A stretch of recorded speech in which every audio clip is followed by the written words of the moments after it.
నమస్తే, నేను మీ జాహ్నవి. మనతో ఉన్నారు మన మనజ రామిశెట్టి యొక్క. అయితే శ్రావణ మాసంలో 2వ శుక్రవారం నాడు అందరం కూడా వరలక్ష్మి వ్రతాన్ని నిర్వహించుకుంటూ ఉంటాం కదా. మరి వనజక్క కొత్త కోడలతో వరలక్ష్మి వ్రతాన్ని ఏ విధంగా చేయిస్తుంది, అసలు ఏంటి ఆ రోజు చేయవలసిన విధి విధానాలు, పూర్తి వివరాలు వనజక్క మాటలు కనుక్కుందాం. నమస్తే వనజక్క. నమస్తే జాహ్నవి. అయితే వనజక్క, కొత్తగా కోడలు వచ్చేసింది. ఇంకా తెలియని వాళ్ళు ఏంటే అవునా అంత పెద్ద కొడుకున్నాడా అని అంత అలా ఉన్నారు. అయితే మరి కొత్త కోడలికి మొదటి సంవత్సరం వరలక్ష్మి వ్రతం మరి ఏ విధంగా చేస్తున్నారు, అసలు సింపుల్ గా చేసుకోవాలనుకునే వాళ్ళకి మీరు ఇచ్చే సలహాలు సూచనలు ఏంటి? అంటే ఇప్పుడు కొత్త కోడలు వచ్చింది కాబట్టి ఇంటికి తనకి మా పద్ధతులు అన్ని చెప్పాలి కదా. నెంబర్ 1 అయితే ఏమేం చేస్తాము అని. అయితే ఒక్కొక్కరితో ఇప్పుడు వరలక్ష్మి వ్రతం అంటే ఇలాగే చేయాలి, ఇంతే గ్రాండ్ గా చేయాలి, ఇలాగే చేయాలని చాలా మంది అనుకుంటూ ఉంటారు. వరలక్ష్మి వ్రతం అంటే బంగారం ఖచ్చితంగా కొనుక్కోవాలి, వరలక్ష్మి వ్రతం అంటే లక్ష్మీదేవి ముందు ఫోటోకి చుట్టూరు డబ్బులతో దండలు వేసేసే వాళ్ళు ఉంటారు. సో ఇవన్నీ కాకుండా మనం మామూలుగా చేసుకోవచ్చు యాక్చువల్ గా ఈ పూజ ఏదైతే ఉందో. కాబట్టి హంగు ఆర్భాటం ఒక్కసారి అంటే చేసుకోవచ్చు. లక్ష్మీ అమ్మవారికి మనం ఎంత పెడితే, నేను ఒక దగ్గర ఎక్కడో చదివాను అనమాట, మనం ఎంత ఇస్తూ ఉంటామో అంత మనకి అమ్మవారు ఇస్తూ ఉంటారు. అంటే ఎవరికైతే ఇవ్వాలో వాళ్ళకి ఇచ్చినప్పుడు మనకి అదే అంతకు డబుల్ మనకి వెనక్కి వస్తుంది అనమాట. అదే పద్ధతిలో చాలా మంది లక్ష్మీ రూపు కొనుక్కోలేము, అది ఇది చాలా డౌట్స్ ఉంటూ ఉంటాయి. అయితే నేను లక్ష్మీ రూపు ఫస్ట్ కొత్త కోడలు కాబట్టి డెఫినెట్ గా ఒకసారి కొనాలనిపిస్తుంది కదా మనకి. దాని తర్వాత నుంచి అదే రూపుని ప్రతి సంవత్సరం పాలల్లో పెట్టి వాడుకోవచ్చు. కొంతమంది అదే లక్ష్మీ రూపులు అలా పోగేసి ఒక 21 years అలా అయిపోయిన తర్వాత దాంతో కాసుల పేరు అవి చేయించుకుంటూ ఉంటారు. సో ఇలా అన్ని ఒక్కొక్క పద్ధతి ఒక్కొక్కటి ఉన్నది. అయితే ఇప్పుడు ఈసారి మేము చేసేదానికి రెగ్యులర్ గా నేను అన్ని కొంటూ ఉంటాను. నేను చేసే పద్ధతి మాత్రం ఇది, ఎక్కడో రూల్స్ చెప్పారు అవి ఇవి కాదు. అంటే కొన్ని మనం చేస్తూ కొంచెం నమ్ముతాం కదా. సో అలాగే ఈసారి ఏం చేసామంటే లక్ష్మీ అమ్మవారికి ప్రీతికరమైన అన్ని అనమాట. ఎవరైతే బంగారం ధర బాగా పెరిగిపోయింది కదా, ఎవరైతే రూపు కొనుక్కోలేము అనుకున్న వాళ్ళు, ఇది నేను ఇక్కడ పెట్టాను చూడు. ఇప్పుడే షాపింగ్కి వెళ్ళొచ్చా యాక్చువల్ గా. అదే నేను చూసాను ఇవన్నీ. సో అన్ని తీసుకొచ్చి పెట్టారు కదా. షాపింగ్కి వెళ్ళి వరలక్ష్మి వ్రతం షాపింగ్ అవన్నీ కంప్లీట్ చేసుకుని ఇప్పుడు ఏంటంటే లక్ష్మీ అమ్మవారికి పక్కన రూపు కొనుక్కోలేని వాళ్ళు ఎవరన్నా ఉంటే గనక నో ప్రాబ్లం అండి, పాత రూపుని కూడా కట్టేసుకోవచ్చు. లేదా ఒక పసుపు కొమ్మని లక్ష్మీ స్వరూపంగా భావించి పూజ అయిపోయాక అది మెడలో కట్టుకోవచ్చు. అది కాకుండా ఇంకా అమ్మవారికి ప్రీతికరమైనవి ఏంటేంటో చూద్దాం. అమ్మవారికి ఏంటి ప్రీతికరం? శుచి శుభ్రత ఫస్ట్. ఓకే, బూజులు అవి ఏమైనా ఉంటే అన్ని చక్కగా దులిపేసుకొని ఇల్లు ఆ పూజా స్థలం ఏదైతే ఉందో అది ఎంత బాగా, అప్పుడు పేడతో అలికే వాళ్ళం, ఇప్పుడు అలా లేదు కాబట్టి జాజితో అలికి చక్కగా మంచి ముగ్గులు రంగుల ముగ్గులు పెట్టండి. పెట్టిన తర్వాత ఈసారి శుక్రవారం ఏకాదశి తోటి కలిసి వస్తుంది కాబట్టి లక్ష్మీనారాయణ ఇద్దరు ఫోటో పెట్టి పూజ చేయండి సార్. లక్ష్మీ అమ్మవారికి అన్ని మీరు ఎలా అయితే పూజ చేస్తారో వరలక్ష్మి వ్రతం కథ అవన్నీ చదివేసిన తర్వాత అమ్మవారికి ముందే కథకు చదవడం కంటే ముందే అమ్మవారికి కుంకుమ పువ్వుతోటి కలిపిన పాలతోటి అభిషేకం చాలా శ్రేష్టం అన్నమాట. దాని తర్వాత ఉత్తి పంచదారతోటి నేను చేసే పద్ధతి మాత్రమే చెప్తున్నాను. అయితే ఈ పంచదారతోటి అభిషేకం చేస్తాను.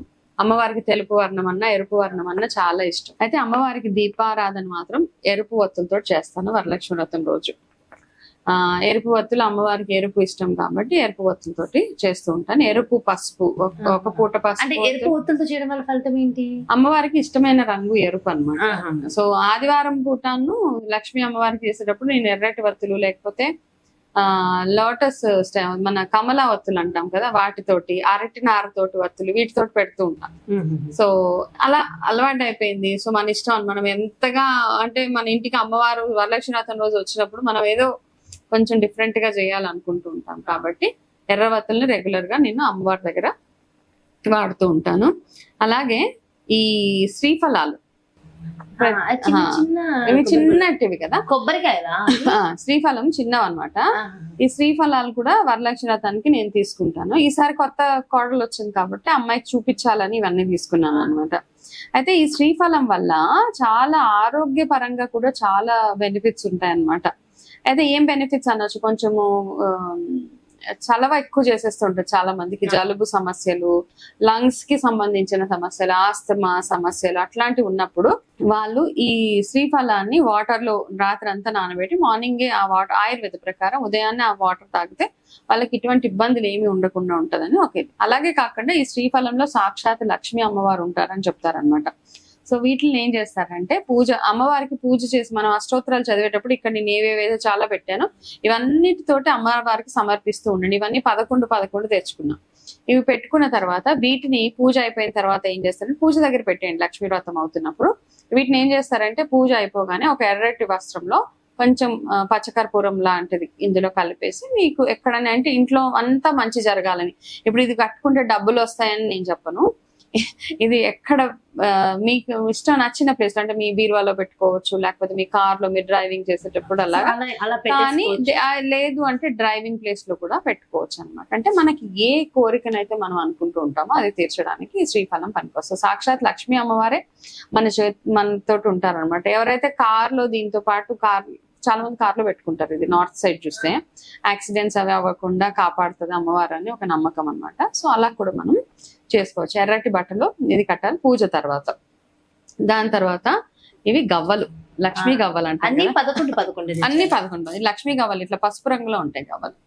ఈ గవ్వలు అంటే ఇంకా అమ్మవారు ఏమంటారంటే మనం పూజ అంతా అయిపోయాక అమ్మవారు వచ్చి గవ్వలతో ఆడుకుంటారని చెప్తారు మా అత్తయ్య గారు. గవ్వలు ఖచ్చితంగా అక్కడ పెట్టండి, అమ్మవారు వచ్చి గవ్వలతో ఆడతారు. సో అది నమ్మకం, పెద్దవాళ్ళకి వాళ్ళకి ఒక నమ్మకం ఉంటుంది. నిజం. సో ఈ గవ్వలు ఉంటే కూడా మన ఇంట్లో ఆర్థికంగా ఎటువంటి ఇబ్బందులు లేకుండా ఈ గవ్వలు ఉంటాయని, ఇవి కూడా పూజ అయిపోయిన తర్వాత ఏదైనా ఒక మంచి డబ్బాలో క్లీన్ గా ఉండే ప్లేస్ లో ఇవి పెట్టుకోండి, లేదా ఎర్రటి వస్త్రంలో కట్టి మీ బీరువాలో కానీ బిజినెస్ ప్లేస్ లో కానీ ఇవి పెట్టుకోవచ్చు. అలాగే ఇవి లోటస్ తామర పువ్వు గింజలు, ఈ గింజల్ని కూడా తెచ్చుకొని చక్కగా అమ్మవారి దగ్గర పెట్టి పూజ చేసిన తర్వాత ఈ గింజల్ని మనం మనసులో ఒక కోరిక అనుకొని నీళ్ళల్లో వేసినా పెరుగుతాయి అనమాట. చిన్న కుండీ తెచ్చి, ఈ ప్రొసీజర్ తెలుసు కదా, ఇసుక వేసి అందులో ఈ గింజలు వేస్తే కొన్ని రోజులకి ఇవి చక్కగా పెరుగుతాయి. చిన్న మొక్కలాగా వస్తుందా? పువ్వులు వచ్చేస్తాయి, ఇంట్లో పెంచవచ్చు ఇవి. సో చూడండి అలా కూడా చక్కగా చేసుకోవచ్చు. వాటర్ అప్పుడప్పుడు మధ్యలో ఎప్పుడైనా మారుస్తూ ఉంటే సరిపోతుంది. ఇవి ఇంపార్టెంట్ గా గురిగింజలు అనమాట. ఈ గురిగింజలతోటి గింజలు అంటారు. అయితే ఇవి చాలా రంగుల్లో ఉంటాయి, కాకపోతే అమ్మవారు పూజ చేసేటప్పుడు ఇట్లా ఎరుపు నలుపు ఉన్నవే తీసుకొని వస్తారు. దీంట్లో మెడిసినల్ ఇవి కూడా చాలా ఉన్నాయి యాక్చువల్గా. ఈ గురిగింజలు ఏం చేస్తారంటే బాగా అరగదీసి తలకు పెట్టుకునేవాళ్ళు. ఇంకా అంటే ఇప్పుడు చేయకండి, నేను అది వేరే వీడియో చేస్తాను ఎట్లా వాడొచ్చు హెయిర్ గ్రోత్ కి అన్నది, తర్వాత ఇంకొక వీడియో చేస్తాను. సో అది ఈ గురిగింజలు కూడా అమ్మవారికి చాలా అమ్మవారికి దీంతో పూజ చేస్తే మన ఇంట్లో వచ్చే ఆటంకాలు ఏవైతే ఉంటాయో ఆర్థిక పరంగా బిజినెస్ లో ఏదైనా అడ్డంకులు అవన్నీ ఉంటే అవన్నీ తొలగిపోతాయని ఈ గురిగింజలతోటి అనుకుంటూ మా ఇంట్లో వచ్చే ఎటువంటి సమస్యల నుంచి మమ్మల్ని బయటపడే తల్లి అనుకుంటా ఈ గురిగింజలు కూడా అమ్మవారికి సమర్పించి వీటిని కూడా తర్వాత సేఫ్ ప్లేస్ లో తర్వాత పెట్టేసుకోవచ్చు అనమాట. తర్వాత అతి ముఖ్యమైనవి గోమతి చక్రాలు. గోమతి చక్రాలు అంటే సాక్షాత్తు లక్ష్మి విష్ణుమూర్తి అంటారు అన్నమాట. కాబట్టి ఈ గోమతి చక్రాలను లక్ష్మీ గవ్వల్ని మాత్రం ఖచ్చితంగా 11 తెచ్చుకోండి. ఇవి తెచ్చి అమ్మవారి దగ్గర పూజ చేసి, ఇంతకుముందు నేను గోమతి చక్రాలకు సంబంధించి చాలా వీడియోస్ చేసాం, ఏదైనా రకరకాల సమస్యలు ఉన్నప్పుడు ఎట్లా వాడాలి గోమతి చక్రాలు అని. సో ఇవి ఎప్పుడు ఇంట్లో ఉంటే ఇవన్నీ అన్నమాట. ఇప్పుడు ఇక్కడ నేను పెట్టినవన్నీ ఇంట్లో ఉంటే లక్ష్మీ నిలయం అని అంటారు. అంటే ఇంట్లో పూజ గదిలో అలా పెట్టి ఉంచినా పర్లేదా?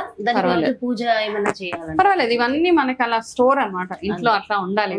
అంటే ఇవి పాడవడము అలాంటివి ఏమి ఉండవా? అంటే మంచి క్వాలిటీ తెచ్చుకుంటే ఏం పాడవు. నేను అందుకే ఏమన్నాను, వీటిలో కాస్త పచ్చకర్పూరం వేసి పెట్టేమని చెప్తాను. ఎప్పుడైనా అట్లా పాడైపోయి పురుగు పట్టేస్తే ఏం చేస్తాం అంటే తీసుకెళ్లి నీళ్ళలో వేసి, అంతేగాని అదేదో అశుభం ఏమీ లేదు, ఎందుకంటే ప్రతి వస్తువు తెచ్చుకోవచ్చు. సో బేసిక్ గా ఏంటంటే మా కోడలకి ఇవన్నీ ఇలా నేను చేశాను కాబట్టి, సో ఇప్పుడు మీరు కొత్త కోడల కోసం కూడా చక్కగా అన్ని కొనేసి, తనకు కూడా తెలవాలి కదా ఏమేమి చేస్తారు అనేసి. అంటే ఇది చాదస్తము మూఢనమ్మకము కాదు, మనం చేసుకునే చిన్న పద్ధతి అంతే.